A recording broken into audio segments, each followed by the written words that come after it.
ओम नमः सिद्धेभ्यः। ओम नमः सिद्धेभ्यः। ओम नमः सिद्धेभ्यः। संतप्यमानस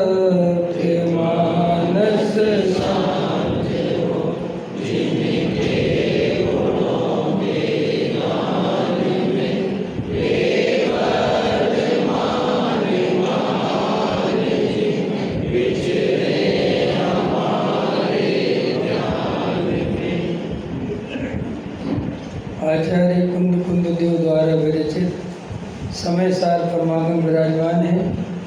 मैंने छोटा मंगलाचरण इसलिए किया है कि समय कम है और समय सार विधान चल ही रहा है, तो मंगलाचरण हो ही रहा है, इसलिए बस समय बराबर कम से कम, क्योंकि समय कम रहता है ना, बात थोड़ी ज़्यादा हो जाए इसलिए। देखो, अपन ने कल ये बात रखी थी कि कुंद कुंदाचार्य देव पहली गाथा में सिद्ध भगवान को नमस्कार करते हुए और उनकी विशेषता बताते हुए फिर उन्होंने कहा कि मैं बोक्षामी समय पाहोड़, मैं समय सार कहूँगा, लेकिन केवली शुद्ध केवली द्वारा कहा गया बताया गया वो बताऊँगा, अपने मन से कुछ बताने वाला नहीं हूँ। जैन दर्शन में आगम का सेवन, युक्ति का अवलंबन, परपर गुरु का उपदेश और स्वानुभूति के द्वारा प्रमाण करने की बात है। लेकिन जैन दर्शन में व्यक्ति की मुख्यता नहीं की गई, गुणों की मुख्यता की गई। वीतरागता, सर्वज्ञता, हितोपदेशीपना, ये हमने भगवान का लक्षण बनाया। महावीर भगवान हमारे भगवानी लक्षण नहीं बनाया। किसी व्यक्ति का नाम से हमने कोई भगवान नहीं चुना, क्योंकि धर्म धर्मी के बिना तो नहीं होता, इसलिए वो तो नाम तो आएगा। लेकिन वास्तव में हमारे लिए तो जो वीतरागी हैं, सर्वज्ञ हैं, वे सब भगवान हैं। समझ में आया? चाहे वे देश के हों चाहे विदेश के, समझ में आया? और सम्यक दृष्टि चाहे अमेरिका में हो, चाहे लंदन में हो, चाहे जापान में हो, चाहे विदेश क्षेत्र में, हमारे लिए तो सब सम्यक दृष्टि प्रशंसनीय और वंदनीय ही है। मतलब अपन के लिए इस तरीके के भेद प्रभेदों में नहीं उलझना चाहिए, पहली बात। अब अपन आगम के सेवन की बात अपन ने कल की थी, आप लोगों ने समझी होगी। फिर अपन ने दूसरी बात की थी कि आगम का सेवन आपने प्रॉपर करने का कैसे किया जाता है, वो सब अपने को समझना चाहिए। दूसरी बात अपन ने की थी कि तर्क युक्ति का अवलंबन, समझ में आया, वो अपन को लगाना आना चाहिए। फिर तीसरे नंबर की चर्चा अपन को करनी थी कि उन्होंने कहा साहब पर अपर गुरु का उपदेश अनिवार्य है। माने जैन धर्म में गुरु की भी बहुत कीमत है, गुरु निमित्त है, कार्य उपादान से होता है। ये बात अमृतचंद्राचार्य जानते थे कि नहीं, लेकिन उन्होंने आत्मा के अनुभव की विधि में गुरु को स्थान दिया कि साहब एक ज्ञानी गुरु तुम्हारे पास जरूर होना चाहिए। अब देखो, अपन आगम का सेवन भी प्रॉपर कर लें और तर्क युक्ति का अवलंबन भी प्रॉपर ले लें, लेकिन अपन गलत गुरु के पास चले जाएं और वो कुछ का कुछ बता दे और अपना विवेक जागृत नहीं हो, तो भी गारंटी से फिर अपन आत्मानुभव से वंचित रह जाएंगे। देखो, बातें अनेक तरह की होती हैं। अब इतनी बड़ी सभा है, सब तरह के जीवों की अपनी अपनी योग्यता है। सबको ही सम्यक दर्शन हो जाएगा ऐसा तो है नहीं, सबको ही आत्मा की बात समझ में आ जाएगी ऐसा तो है ही नहीं। देखो भाई, संसार तो ऐसे ही चलता है, कार्यक्रम तो ऐसे ही चलते हैं, विधानों में तो व्यवस्था ऐसे ही बनती है, प्रवचनकार ऐसे ही प्रवचन करते हैं। अब आप में से जिन जीवों की जो योग्यता जैसी होगी, वो अपने हिसाब से उस बात को ग्रहण करेगा और अगर गंभीरता से तत्व निर्णय करेगा तो सम्यक दर्शन की प्राप्ति हो सकती है। बाकी ये पुण्य, दया, दान, पूजा, भक्ति, पाप, ये तो सब कोई, इनमें कोई ज़्यादा दम नहीं है। ये तो अनंत बार बिना करे ही होते रहते हैं। सादिक 2000 सागर के लिए जीव निकलता है, उसमें अगर सम्यक दर्शन प्राप्त करे तो मुक्ति को पाता है, वरना बिना करे ही वापस निबोध चला जाता है।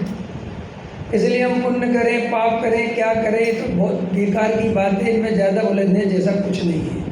अगर आत्म कल्याण करना हो तो एक भाई साहब बोले मेरे से कि पंडित जी हर चीज़ में पुरुषार्थ होता है, बिना पुरुषार्थ के कोई कार्य नहीं होता, तो संसार के लिए कौन सा पुरुषार्थ करना। हमने कहा बिल्कुल चिंता मत करो, संसार का पुरुषार्थ अपने आप हो रहा है।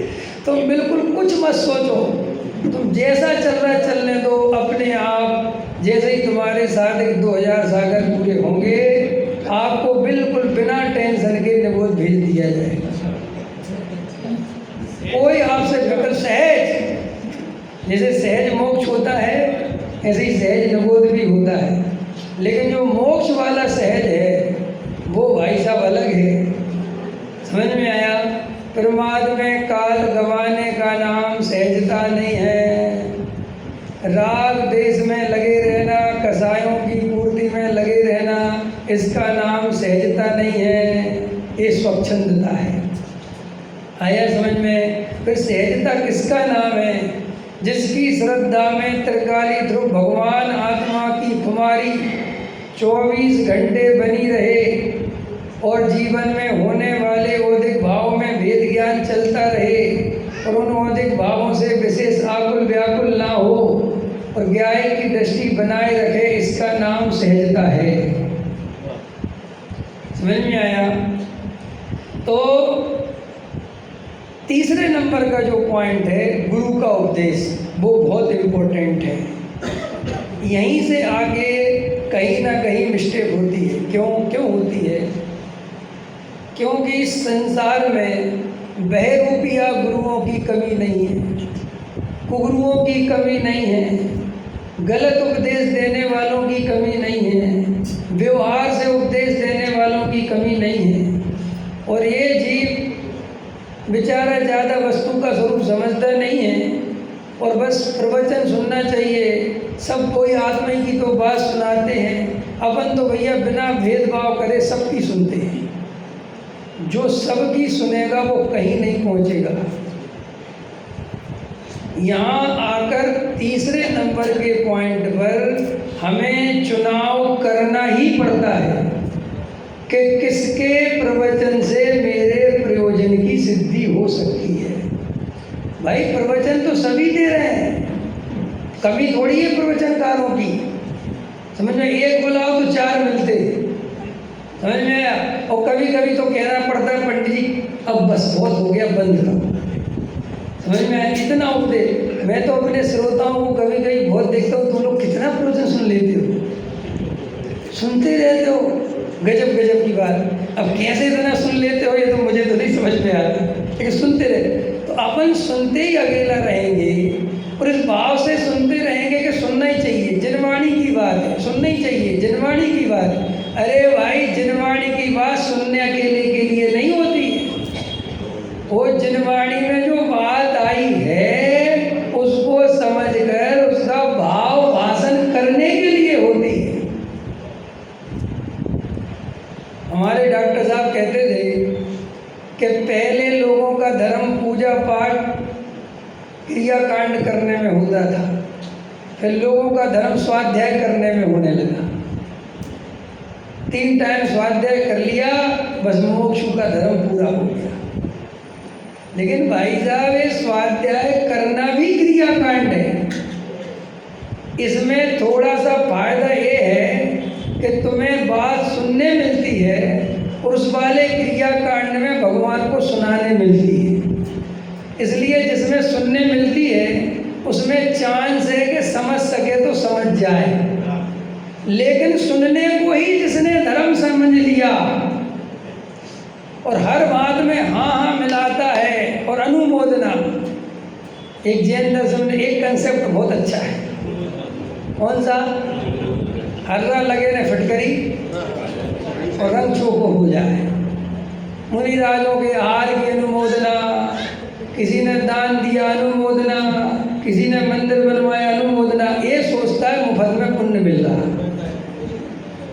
समझ में, और अंदर कुछ लेना देना नहीं। इसका नाम कोई अनुमोदना नहीं है। समझ में आया? तो तीसरे नंबर का जो स्टेप है कि गुरु का उपदेश, उसमें बहुत जागृत होकर चुनाव करना पड़ता है कि मेरी भूमिका कौन सी है और मेरी भूल अभी क्या पड़ी हुई है और कौन सा उपदेश मुझे कार्यकारी है। देखो आप लोग बताओ, धर्म के क्षेत्र में जितनी धांधली है वैसी धांधली और किसी क्षेत्र में नहीं है।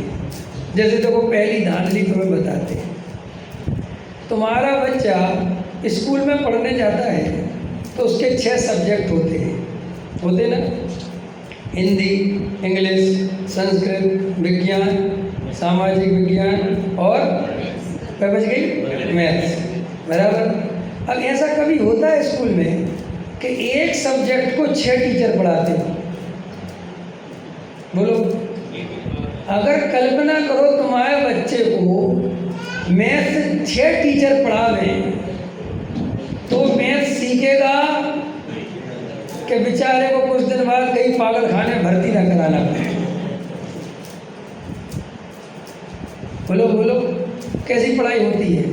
देखो जो समझदार टीचर होता है, हम सब पढ़े ही हैं स्कूलों में, अगर आज मैथ्स का टीचर नहीं आया, एब्सेंट हो गया और सोशल साइंस वाले को प्रिंसिपल ने बोल दिया कि तुम चले जाओ, तो वो देखो समझदार होगा तो मैथ्स को नहीं छेड़ेगा मैथ्स को। पंडित साहब क्या कहेगा, या तो सोशल साइंस निकाल लो, पढ़ लो। बच्चों ने कह दिया हमें नहीं पढ़ना, हमारा तो मैथ्स का पीरियड है, तो वो कहता है उधम नहीं करना, अपना अपने अभ्यास करो, मैं शांति से बैठा हूँ। लेकिन अगर सोशल साइंस वाला मैथ्स पढ़ाने लग जाए तो बच्चे ने जो मैथ्स पढ़ी है वो और भूल जाएगा। लेकिन धर्म में क्या हो रहा है, कितने लोगों से पढ़ रहे तुम?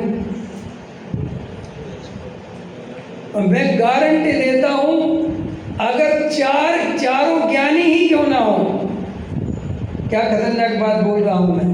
ऐसे मान के चलो गुरुदेव श्री हैं, समझ में आया, श्रीमत जी हैं, टोडामल जी साहब हैं, डॉक्टर साहब हैं, ये चारों के 4 ज्ञानी हैं मान के चलो, तो भी चारों का पढ़ाने का स्टाइल, शैली अलग अलग है। तो सब हम क्या करें, चारों से पढ़ेंगे? नहीं, तुम्हें उसमें भी ये निर्णय करना है कि मुझे कौन सी शैली में ज़्यादा समझ में आता है। देखो जैन दर्शन में श्रद्धा का जन्म बाद में होता है, पहले ज्ञान का जन्म होता है। कहने में तो आता है सम्यक दर्शन ज्ञान चरित्राणि मोक्ष मार्ग, लेकिन वास्तव में है ज्ञान श्रद्धा चरित्राणि मोक्ष मार्ग। पहले सम्यक ज्ञान होता है, तो साहब पहले क्यों नहीं रखा, बताओ? अरे भाई साहब, दर्शन पूर्वक नहीं होता, ज्ञान तो पहले ही होता है। समझ में आया? दर्शन पूर्वक ज्ञान होगा ऐसा मानोगे तो फिर ज्ञान भाई साहब के इतने गीत गाने की जरूरत नहीं थी, फिर तो श्रद्धा बहन जी के गीत गाने थे। लेकिन उन्होंने हाँ बोलो मत दीपक, तुम जो बोलोगे मैं वो नहीं बोलूँगा, ये गारंटी। पंडित कहते ही उसे है, जो श्रोता बोले उसको बिल्कुल ना बोले। अगर श्रोता ही के हिसाब से बोल गया तो पंडित का है। समझ में आया? बोलो और बोलो। देखो अब मैं बताता हूँ, ये उत्तर सुनो। श्रद्धा के पहले ज्ञान को इसलिए नहीं रखा, उन्होंने कहा कि हम ज्ञान उसे ही मानते हैं जो श्रद्धा को सम्यक कर दे, और जब तक श्रद्धा सम्यक ना हो जाए हम उस ज्ञान को सम्यक ज्ञान नहीं कहेंगे। आई मुद्दे की बात समझ में, पकड़ में आई? तो खेल काय का है? ज्ञान का। तो वो ज्ञान ही निर्णय करता है। समझ में आया कि नहीं आया? पकड़ में आया? मैं बात काहे के लिए समझा रहा था कि भाई साहब ज्ञान निर्णय करता है वस्तु के स्वरूप का। नहीं, इसके पहले क्या बता रहा था? ये बात काहे के लिए बता रहा था?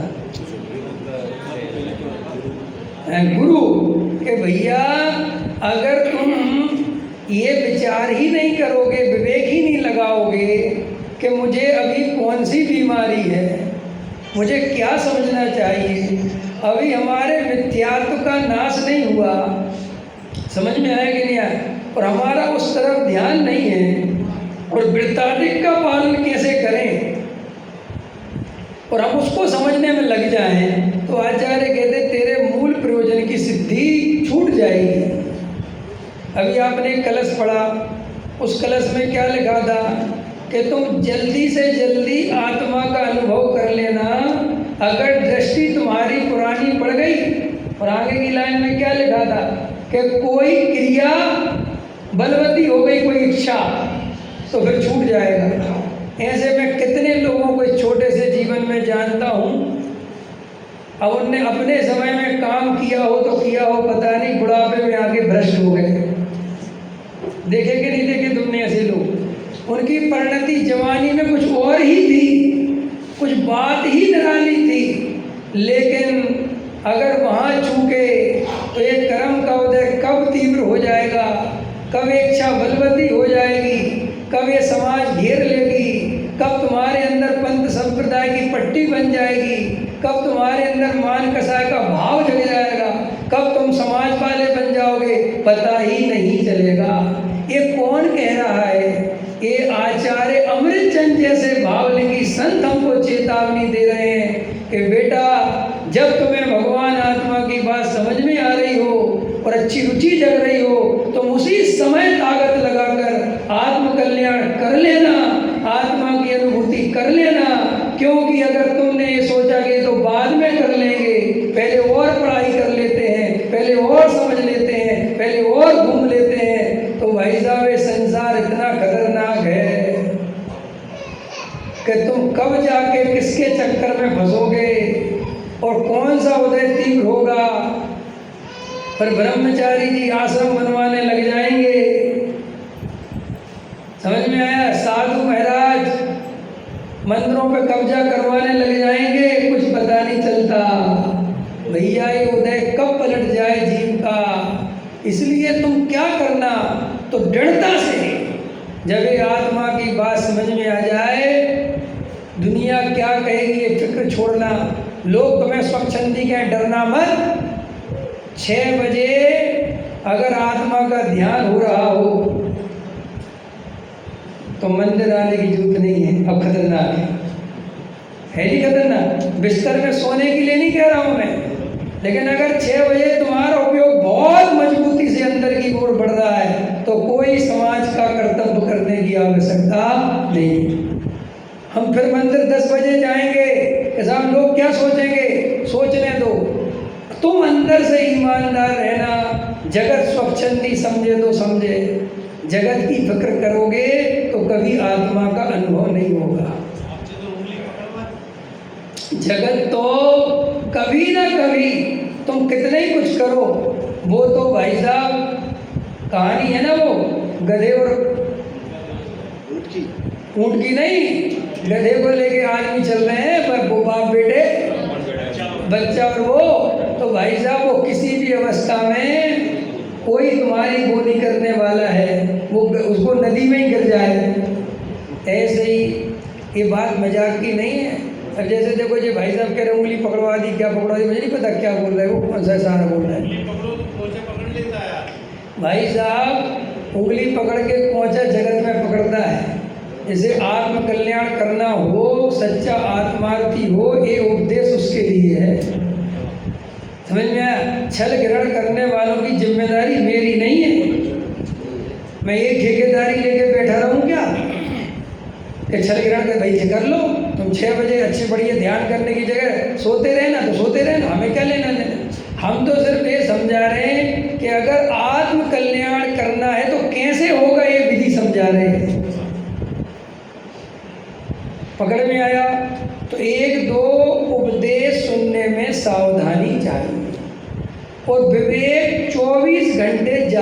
चाहेगी। अब ये थोड़ा सा इस पर जवाब दे देता हूँ। ये विवेक क्या चीज़ होती है? एक सब लोग ये सब निश्चय से है, ये सब व्यवहार से है। अभी इतनी चर्चा चल रही ना, दो हरियल, दो सावले, दो ये सब चलता है। मेरा एक प्रश्न है, आप लोग जवाब देना। ये सबरा निश्चय व्यवहार तुम्हें धर्म ही में क्यों सिखाना पड़ता है? अधर्म में क्यों नहीं सिखाना पड़ता? बताओ इसका जवाब दो। तुमने कौन सी स्कूल में जाके ट्रेनिंग ली थी कि गली चलते चाचा को चाचा तो कहना, लेकिन उसे चाचा मत मानना? बोलो, कहीं सिखाया? किसी ने सिखाया? तुम्हारे माँ बाप ने सिखाया? हम आपके घर भोजन करने गए, पंडित साहब आपका ही घर है, तो पंडित जी ने लगाया होगा ये निश्चय का बोल रहे क्या व्यवहार? बोलो, किसी को दिक्कत हुई निश्चय व्यवहार में? अरे हुई। मौसी सास, फलानी सास, ढिकानी सास, ना जाने कितनी कितनी सास, समझ में आया? फिर भी अपनी सास अपनी है और मौसी सास अपनी नहीं है, ये सिखाना पड़ता है। लोक का एक भी निश्चय व्यवहार बताओ जो तुम्हें सिखाना पड़ा हो। आजकल ऐसे मूर्ख चंद पैदा हो रहे हैं, वे काम भोग बंधन की कथा सिखा रहे हैं। वे कह रहे हम तुम्हें काम भोग बंधन की कथा बता रहे, कैसे काम भोग बंधन भोगे जाते हैं। अरे भाई, काम भोग बंधन की कथा सिखाई नहीं जाती। इस जीव को बिना सिखाए ही अपने आप आ जाती है। समझ में आया? ये कोई सिखाने की चीज है? अरे सिखाने की और बताने की चीज तो केवल और केवल एक आत्मानुभव की विधि है। जगत की सारी विद्याएं दो कोणी की हैं, एक आत्मानुभव की विद्या ही सच्ची विद्या है। तो क्या कह रहा था मैं? निश्चय और व्यवहार। देखो, आप लोग जो मैं बात पीछे बोलता हूँ उसको पकड़ के रखना, क्योंकि मैं पीछे की बात ये भूल जाता हूँ कि आगे की क्या बात बता रहा हूँ। बताओ जल्दी, निश्चय और व्यवहार तुम्हें सिखाना पड़ा क्या? और इतना अच्छा निश्चय व्यवहार आप लगाते होगे नहीं। आप पूरा जितना भी अपना जीवन जी रहे हो वो व्यवहार से ज़्यादा जी रहे कि निश्चय से? भाई दिन भर क्या करना पड़ता है आपको? व्यवहार। आओ साहब बैठो, अरे साहब आपका ही घर है, अरे भाई साहब आपका ही माल है यार, आपकी दुकान है, बोलो ना। ये सब व्यवहार है कि निश्चय? लेकिन जिसको तुम ये कह रहे हो कि तेरी दुकान है, उसी से कमाते हो, कह रहे कि नहीं? अरे बोलो, अगर पंडित जी भोजन करने आए और आप कहो कि साहब आपका ही घर है, और पंडित जी कहें चलो रजिस्ट्री का वापस चलो, ये पंडित जी पागल है। ये पंडित को व्यवहार समझ में नहीं आता। देखो, अब पंडित को व्यवहार समझ में नहीं आता, और पंडित जो तुम्हें दिन भर समझा रहा है वो तुम्हें समझ नहीं आ रहा। क्यों था ये झगड़ा? पता क्यों है? अब इसका तुम्हें एक जवाब देता हूँ बहुत अच्छा। मैं जब जयपुर में पढ़ने गया तो ये निश्चय व्यवहार का बड़ा झगड़ा, जो पंडित जी आ गए निश्चय का है, व्यवहार का। मैंने कहा यार इतना झगड़ा क्यों है निश्चय व्यवहार? तो मैंने उठा के 11वीं क्लास में गया, तो हमारे कोर्स में तो नए चक्र था नहीं, वो तो फर्स्ट ईयर से होता है। मैंने खुद ही उठाया और वो नए चक्र पढ़ा, और आपको विश्वास नहीं होगा, मुझे उसमें एक भी बात ऐसी नहीं लगी जो मुझे समझ में ना आ रही हो।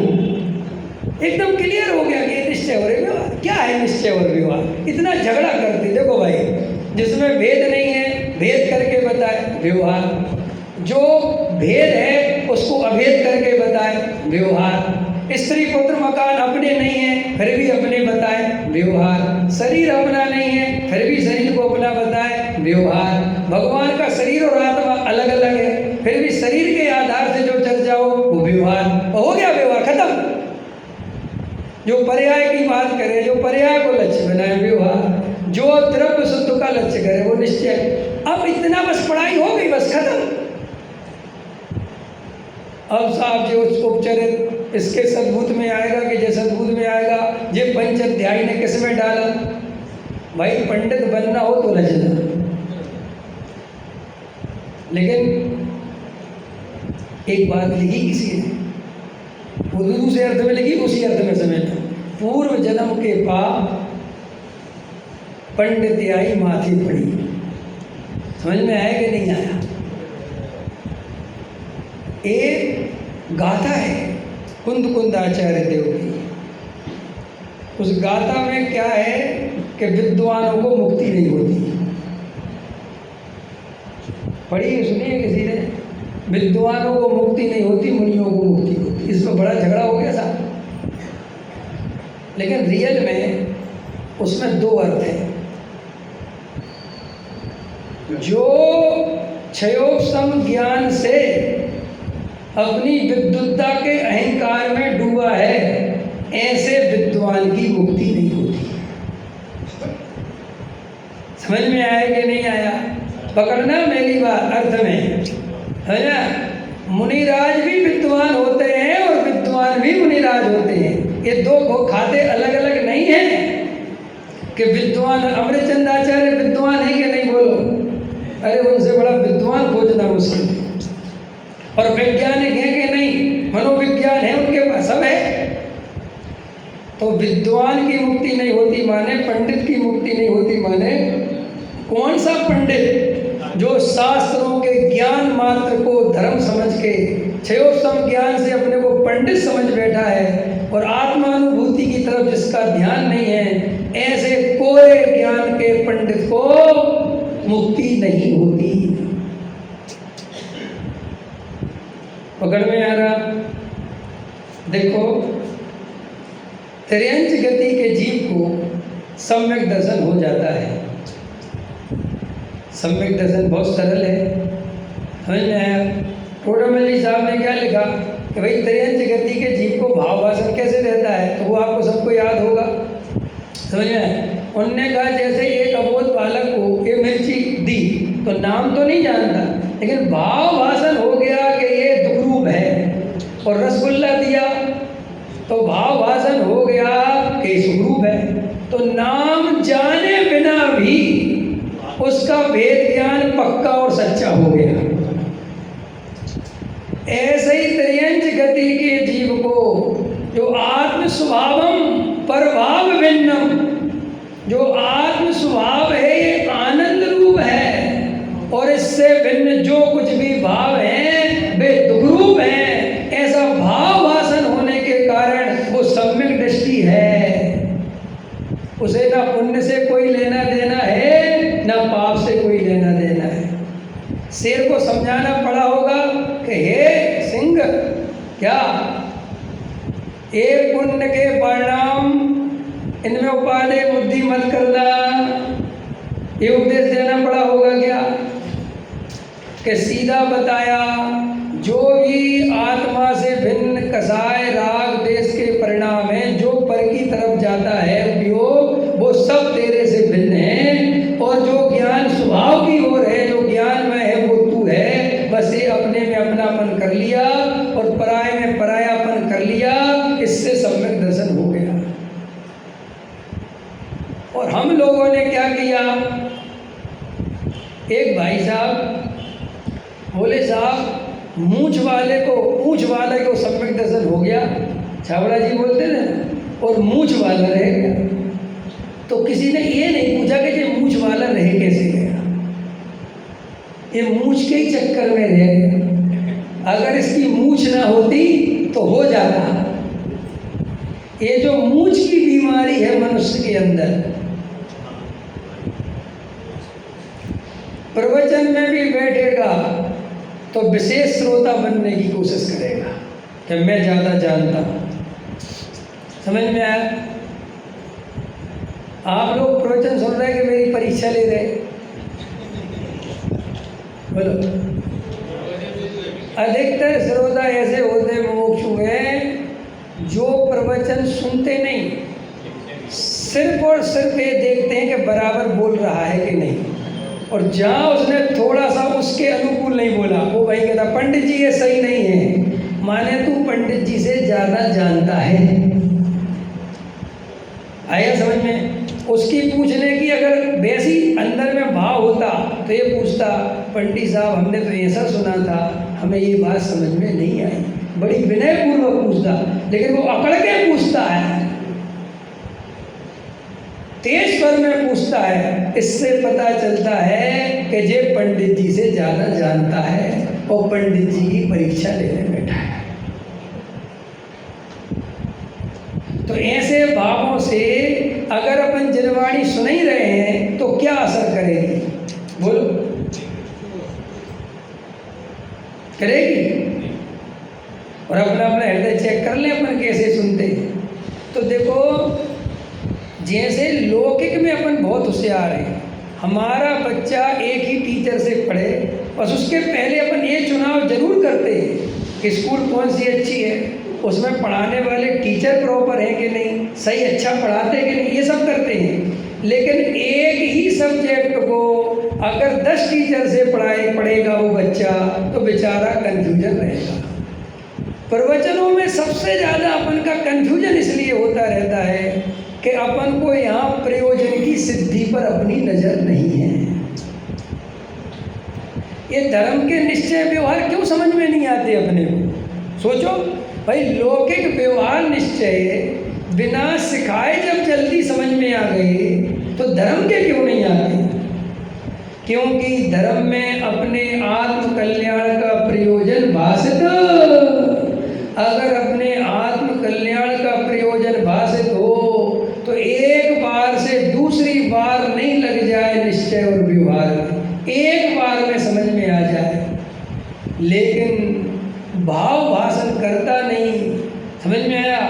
और भाव भाषण के बिना केवल शास्त्रों के आधार से आत्मज्ञान प्राप्त करना चाहता है, केवल प्रवचन सुन सुन के आत्मा का भाव कल्याण करना चाहता है। इसलिए खुद ही के तर्क वितर्कों में, खुद के ही क्षेत्रों ज्ञान में, उन्हीं में उलझ उलझ कर ये पूरा जीवन चला जाता है।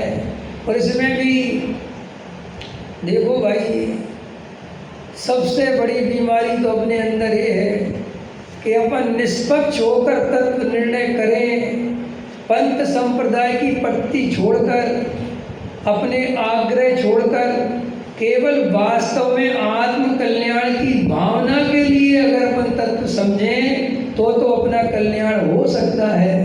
और अपन पहले ही से अपने कुल परंपरा, अपने क्या कहना चाहिए पंथ संप्रदाय की पट्टी बांध कर बैठे हैं और बस अपन ने अपनी जो मान्यताएं बना ली हैं, बस अपन उनमें ही लगे पड़े हैं। हम तो साहब निश्चय को भी मानते हैं, हम तो साहब व्यवहार को ही मानते हैं, और साहब हम तो बस गुरुदेव को मानते हैं, हम तो और किसी को नहीं मानते। हम तो भाई साहब स्वाध्याय करते 2 टाइम, हमें किसी से कुछ लेना देना नहीं। भाई साहब अपन तो क्रियाओं का भी ध्यान रखते हैं, अपन तो व्यवहार का भी, पूजा तो सब ध्यान रखते भैया। जहाँ शिविर लगता अपन तो चले जाते हैं, पंच कल्याणक होता भाई साहब हम तो सब जगह जाते हैं। अरे सब जगह देव शास्त्र भैया, ये जिन शासन बड़े मुश्किल से मिला है, हमें तो सब जगह बहुत भाव रहता है, खूब प्रभावना हो, इतना भाव रहता है, पंडित हमारे आंसू निकल जाते हैं। बेटा और निकलेंगे, ये जो तू प्यारी प्यारी बातें करता है ना, ये तुझे पता नहीं ये संसार का कारण है। हम तो पंडित जी रात के 11 बज जाए, 12 बज जाए, जब तक झूला ना झुला लें, झूला समझ गए क्यों? और आगे बोले, लाइन में लग के बेचारा पालना झुलाने के लिए खड़ा है, और वो सोचता है कि मुझे कितनी श्रद्धा है, काहे की पलना झुलाने की, और कितने बार झुलाओगे? है 1-2 बार झुलाने से काम नहीं चलता। 80 साल के हो गए पल नहीं झुला रहे, इसका मतलब जीवन में कोई निर्णय नहीं किया। जिसके जीवन में क्रमशः समय के साथ प्रवृत्ति ना बदले, क्रिया की पकड़ ना छूटे, समाज का रस ना टूटे, समझ लेना इसने जीवन भर कोई तत्व निर्णय नहीं किया। ये किसी और के समझने की बात नहीं, अपनी अपनी लगाना। न अपन दूसरे के समझने में बहुत चतुर है, अच्छा जी उनके बारे में कह रहे हो, हमें पता है, देखो अरे भैया मैं किसी के बारे में नहीं कह रहा, मैं अपन सबके बारे में बात कर रहे हैं कि अपने अंदर कोई अगर ऐसी भूल पड़ी रह गई तो अपना ये बहुत चला जाएगा। जिस दिन अगर अपने को प्रयोजन की सिद्धि दिमाग में आ गई, अपने आप छटनी हो जाएगी, कौन से गुरु के पास बैठना है, कौन सी बात समझनी है, कौन सी बात से अपनी भूल निकलेगी, ये सब समझ में आ जाएगा। ये समझ में तब तक नहीं आता जब तक हम एक बिना विवेक के बेहोशी में कुल परंपरा से देखा देखी पंथ संप्रदाय के लिए, सुनने मात्र के लिए अपना धर्म सच्चा है और एक थोड़ी मंद कसाई के भावों से केवल लगे रहेंगे तो हमेशा जिंदगी भर तुम्हें निश्चय व्यवहार समझाते रहेंगे, पुण्य पाप समझाते रहेंगे और वही वाली कहावत होएगी कि रात भर पीसी और सुबह पारे में उठाओ। समझ में आया? ऐसा ही होगा। इतने प्रवचन सुनने के बाद भी लोग आ जाते हैं, 20 साल से सुन रहे हैं और उनका प्रश्न क्या होता है, पंडित जी पुण्य ये है कि उपाधि? पूजा करना कि नहीं? मैंने तुमने 20 साल में इतने बड़े बड़े पंडित विद्वानों को सुना, तुम यही निर्णय नहीं कर पाए कि पुण्य आत्मा कर सकता है कि नहीं कर सकता? ऐसा क्यों हुआ? क्योंकि वे 20 साल केवल बेहोशी में गए, सुनने को धर्म समझ बैठे, मंद कसाय में संतुष्ट हो गए, अपने थोड़े नियम संयम पाल लिए, बाजार का छोड़ दिया, अटपेरा खाने लगे, 2 टाइम का लेने लगे, इतने में बहुत अपने को धर्म समझने लगे। देखो भाई साहब, और खतरनाक बात सुनो, क्रिया नहीं होए जीवन में और क्रिया को हे कहना बहुत आसान है। समझ में आया? जैसे कोई आदमी पूजा पाठ में आता ही नहीं, अभिषेक में आता ही नहीं, अपना 9 बजे आया, 2-4-10 मिनट में चला गया, तो उसको ये सुनने में भी अच्छा लगता है कि क्रिया कांड में कोई धर्म नहीं। समझ में आया? कुछ नहीं होता है पूजा पाठ से, जड़ की क्रिया है। समझ में आया? और उसको कहना भी बहुत आसान होता है, क्योंकि अभी है ही नहीं तो पकड़ कैसे बनेगी। इसका मैं आपको उदाहरण दूँ। जैसे अभी मैं रात में पानी पीता हूँ, ठीक है, तो मैं भी बिल्कुल नहीं कहूँगा कि रात में पानी पीना बहुत बड़ा पाप है, क्योंकि अभी मैं खुद पीता हूँ। तो मैं इस टॉपिक को नहीं छेड़ूंगा। और जिस दिन मैंने रात का पानी छोड़ दिया, उसी दिन 2-4-6 दिन बाद, भैया हम भी कभी रात में पानी पीते थे, बहुत गलत बात है। पानी पीना खून बराबर, उसका भाषण चालू हो जाएगा। तो ये जो अपन को द्रव्यलिंगी मुनि की भूल बहुत आसान दिखती है, अरे साहब ये द्रव्यलिंगी मुनि की भूल है, 28 मूल गुण में उपादेय बुद्धि रखता है। वाह बेटा वाह। और तुमने जो एक खरी छोड़ रखी है, इसमें ही तुम्हारी उपादेय बुद्धि चल रही है, इस तरफ तुम्हारा ध्यान नहीं जाता। जो रोज मंदिर आते हो, और चाहे बारिश हो चाहे सर्दी गर्मी, हम तो साहब रोज अभिषेक में आते हैं, और इसमें जो तुमने उपादेय बुद्धि कर रखी है, इसमें भूल नहीं दिखती। वो द्रव्यलिंगी की तो भूल दिखती है।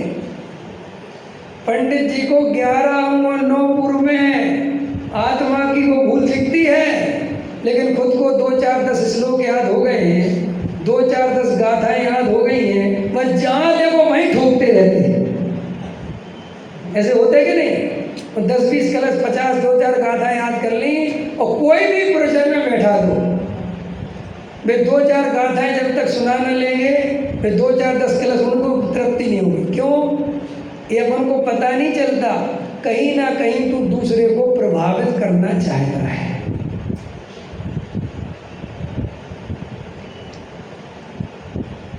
क्या नाम है? रवि जी, इतना आसान नहीं है, वास्तव में आसान नहीं है। देखो भाई, त्रियंच के पास अगर जाना बुद्धि नहीं है तो जाना उलझने के स्थान भी नहीं है। अगर मनुष्य के पास जाना बुद्धि है तो जाना उलझने के स्थान भी है। पकड़ में आया कि नहीं? समझ में आ रहा कि नहीं? इसलिए भाई सबकी सुनो, सब सुनो। और खतरनाक, पता नहीं भोपाल में इतना खतरनाक कहने का मन क्यों कर रहा।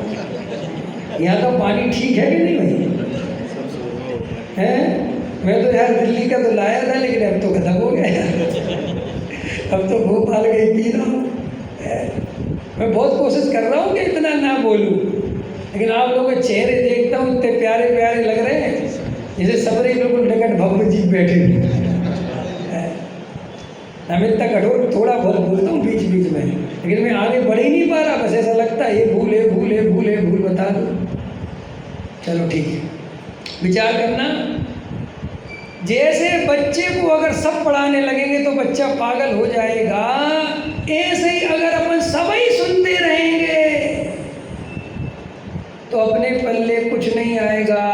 तो तीसरे नंबर पर जो उनने गुरु रखा, और श्रीमद जी ने कहा एक ज्ञानी गुरु की तलाश कर लेना, वो इसलिए जरूरी है कि गुरु के बिना मनमानी करोगे और सबरे गुरुओं को गुरु बना लोगे तो जिंदगानी खराब करोगे। समझ में आया? देखो, गुरु सब हो सकते हैं, हमारे यहाँ बीतरागी गुरु सब हैं, उसमें कोई दिक्कत थोड़ी है, लेकिन सबसे तो नहीं समझा जा सकता ना भाई साहब, कि सबसे समझा जा सकता नहीं। मैंने बताया, देखो छोड़ो भी चौथा गुणस्थान, मुनिराज आचार्य भगवान सबरे छठवें सातवें गुणस्थान भरती है कि नहीं? बोलो। लेकिन सबने एक से शास्त्र नहीं लिखे।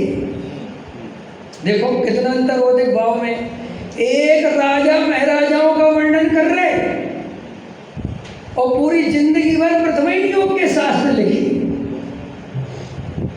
और एक महाराज ऐसे हैं कि उनने एक कलम एक कहानी नहीं लिखी, केवल और केवल आत्मा की बात लिखी। और एक ऐसे हैं कि खंडन और मंडन में ही लगे रहे। आप 7वीं सदी का काल उठाओ, शताब्दी से 10वीं शताब्दी के पूरे आप साहित्य को पढ़ो, केवल खंडन मंडन, खंडन मंडन, खंडन मंडन। हजारों श्लोक प्रमाण टीकाएं लिख दी, और उसमें कहीं भी आत्मानुभव की चर्चा नहीं है, केवल खंडन मंडन। और वे सब के सब भावलिंगी मुनिराज हैं। लेकिन जिसका औधिक भाव तीव्र था, जिसकी जैसी योग्यता थी, विद्वत्ता थी जिस चीज की, तो वही लिखने का भाव आ गया। स्पेशलिस्ट। अब दुनिया में हमारे भाई साहब का नाम क्या है? वर्धमान जी, राजेश कुमार।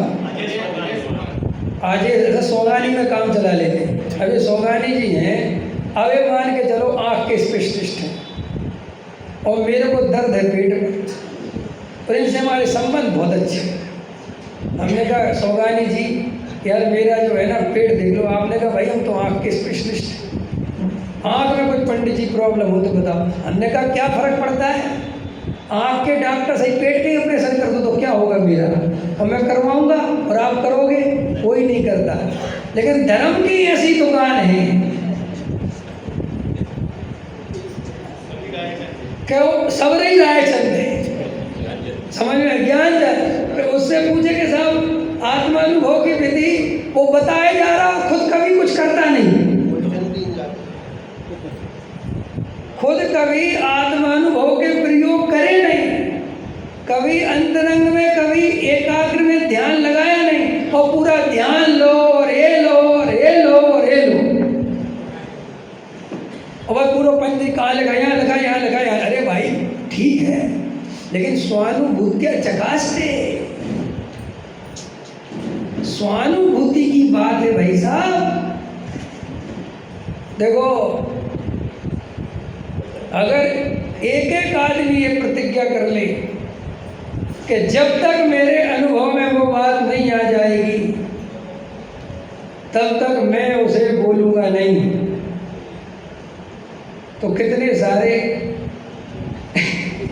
छटनी हो जाएगी कि नहीं हो जाएगी। अच्छा देखो आप लोगों से एक प्रश्न पूछता हूँ, समय बता देना यार, तुम्हारा समय की बहुत दिक्कत है। बताओ आत्मा शुद्ध है कि अशुद्ध? बोलो। स्वप्निल जी के पिताजी बताओ, आत्मा शुद्ध है क्या शुद्ध? जब कहाँ पढ़ो? जो कौन ने पढ़ा? आपने ही पढ़ा। आया तुम्हें? आत्मा शुद्ध है क्या शुद्ध? बोलो जल्दी। हैं?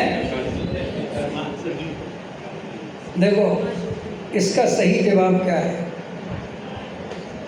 पंडित साहब सुनो, इसका जवाब ये है, आचार्य कुंद कुंद देव ने आत्मा शुद्ध बताया है और हमारे अनुभव में अभी अशुद्ध आया है। समझ में आया? हमारे अनुभव में आ रहा है अशुद्ध, शास्त्रों में बताया है शुद्ध, सो वो शुद्ध अनुभव में आ जाए, हम इसके प्रयास में लगे हैं। अभी हमारा कोई निर्णय नहीं कि शुद्ध है कि अशुद्ध। ऐसी जिज्ञासा वाला जीव आगे बढ़ता है। जो जीव केवल शास्त्रों के उत्तर रटकर, गाथाएं और श्लोक याद कर कर भ्रम से अपने को ज्ञानी की कोटि में खड़ा कर लेता है, अथवा अपने को ऐसा मान लेता है शास्त्रों के ज्ञान के आधार से कि हमें तो बहुत आत्मज्ञान है, वो भ्रम में है, ये भाव भी उस बेचारे का चला जाएगा। देखो भाई, रेगिस्तान में कोई मर जाए, समझ में आया, प्यासा, तो कोई आश्चर्य की बात नहीं। क्या आश्चर्य की बात? मैं आपसे कहूँ एक रेगिस्तान में मर गया बेचारा प्यासा, तो आपको कोई पंडित साहब आश्चर्य की बात है ना? ठीक नहीं बात, वहाँ बेचारा कहाँ पानी मिले। लेकिन मैं ये कहूँ ये कुएं के पास प्यासा मर गया है, ऐसे कैसे मर गया? कि अच्छा हो सकता है ये मर गया, वो बाल्टी नहीं हो, रस्सी नहीं हो, बेचारे को कुएं में उतरना आता नहीं हो, ये भी घटना घट सकती, तो इसलिए भी प्यासा मर गया। बोले नहीं साहब, बाल्टी भी थी, रस्सी भी थी, समय पानी भी था, फिर भी प्यासा मर, अरे ये तो हो ही नहीं सकता, लेकिन हो गया। तो बोले साहब ऐसा भी हो सकता है कि बाल्टी हो, रस्सी हो, पानी भी हो, लेकिन बेचारे के हाथ नहीं हो, और पानी खींचे तो खींचे कैसे? बेचारा खींचना ना जानता हो, अब मर सकता है कि नहीं?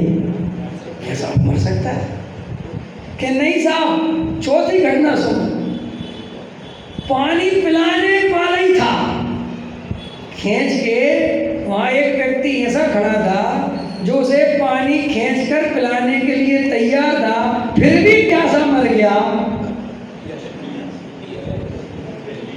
मुंह फेर लिया। तो भाई साहब अब कोई जिम्मेदार नहीं है बेटा, अब तो तू ही जिम्मेदार है। ऐसे ही बेचारे जिसको ये तत्व सुनने ही ना मिला हो, जिसके भाग्य में बेचारे देव शास्त्र गुरु नहीं आए, जिसको ये जनवाणी माँ की बात अमृतचंद आचार्य के कलश समय सार जैसा परमागम पढ़ने ना मिला हो, जिसको पूज्य गुरुदेव कांजी स्वामी की देशना ना मिली हो, ऐसा व्यक्ति अगर सम्यक दर्शन से चूक जाए तो कोई आश्चर्य की बात नहीं है। लेकिन जिसको सब ये मिला हो और वो चूक जाए तो ये बहुत आश्चर्य की बात है। तुमने गारंटी से मुंह फेर लिया, जरा से वो संसार बिंदु का वो एक बूंद शहद की, उसको चखने के चक्कर में तुमने इतने सारे सदनिमित्तों की विराधना करके कुगति में जाना पसंद किया। समझ में आया भाई?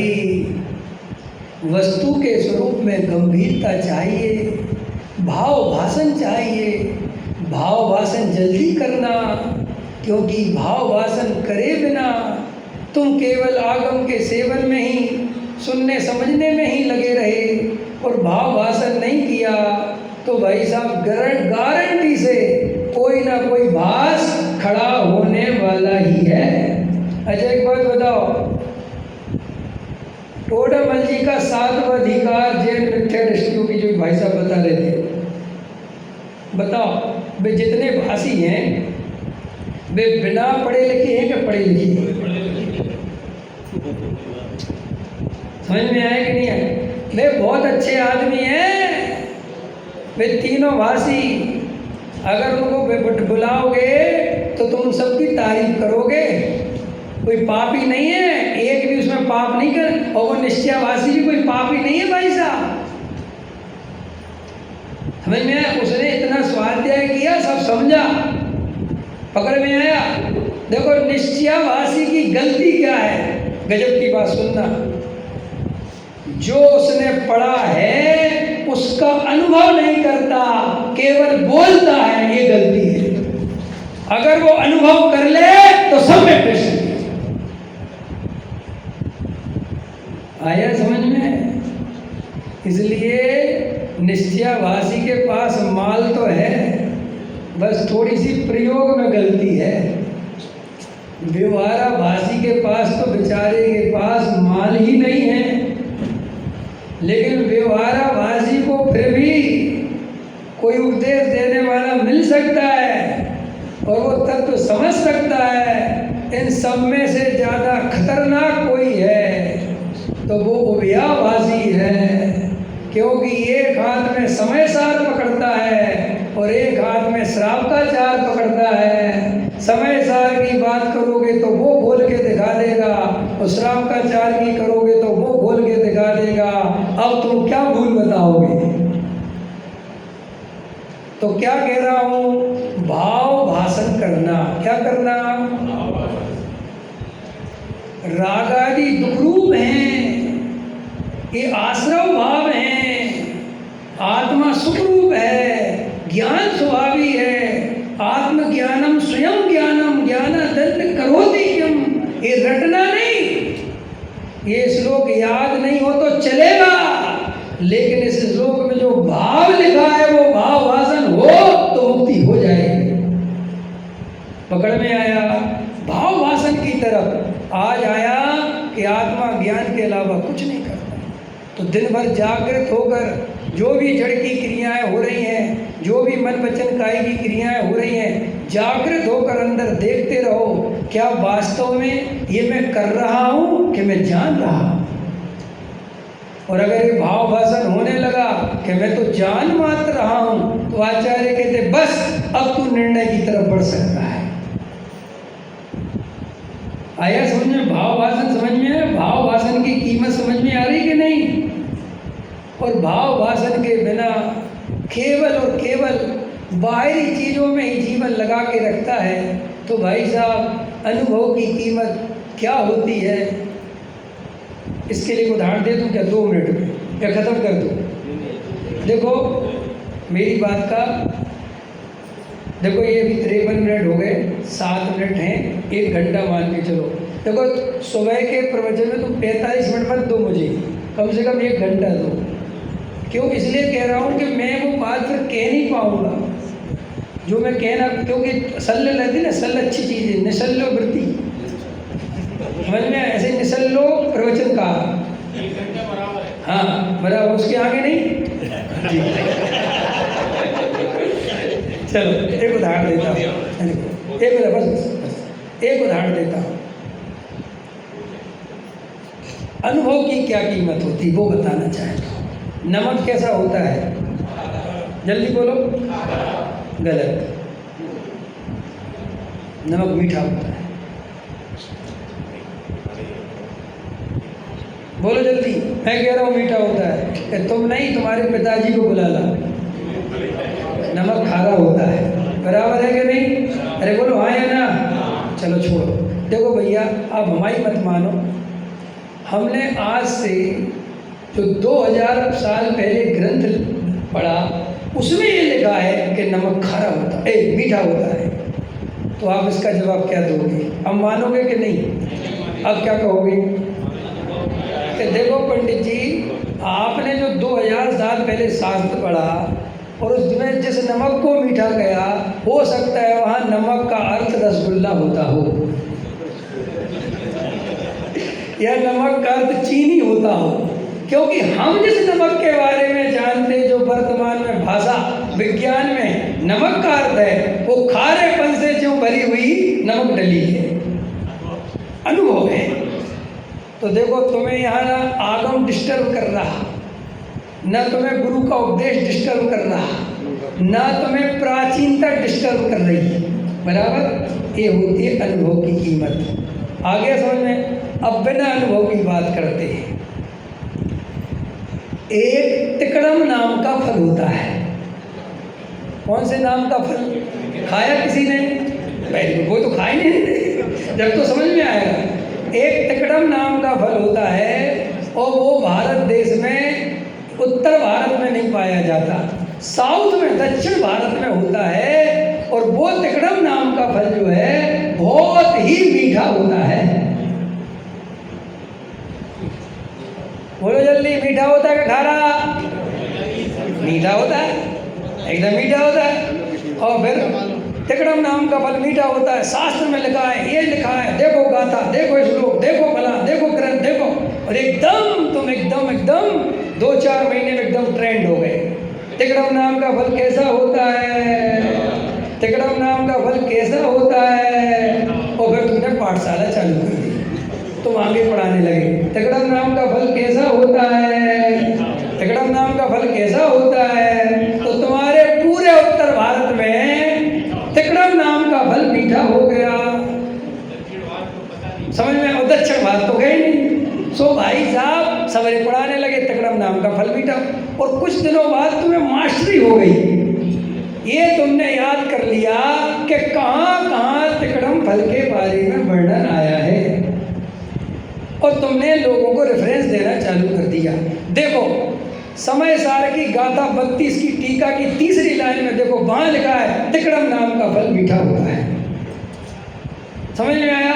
इष्टोपदेश में 10वें नंबर के श्लोक में देखो, वहां ये लिखा है। और भाई साहब इतनी सारी सामग्री इकट्ठी हो गई और प्रमाण हो गया तिकड़म नाम का फल मीठा होता है, और परिभाषा याद हो गई, तिकड़म नाम का फल मीठा होता है। अब कुछ समय बीता, 25-50 वर्ष, और कोई बहुत बड़ा विद्वान आया, और वो साउथ से ही आया। समझ में आया कि नहीं आया? और उसने कहा कि तिकड़म नाम का फल खारा होता है। तो तुम एकदम लड़ने बैठे। अरे भाई तिकड़म नाम का फल तो मीठा होता है, हम 20 साल से तो मीठा पढ़ते यार। और हमारे बहुत बड़े पंडित जी बता के गए। बोले भैया बता के गए हो, वो गलत जानकारी थी। तिकड़म नाम का फल मीठा नहीं होता, तिकड़म नाम का फल तो खारा होता है। और तुमने वो जो 2000 साल पुराने शास्त्र में पढ़ा था, ये 4000 साल पुराने शास्त्रों में लेके आया। जी बहुत गलती पढ़ ली अपन। समझ में आया कि नहीं आया? तो पंडित जी आप बताओ, खारा होता है तो खारा होता। किसी मूर्ख ने ये नहीं कहा कि पंडित जी ये तिकड़म नाम का फल एक बार खिला तो दो।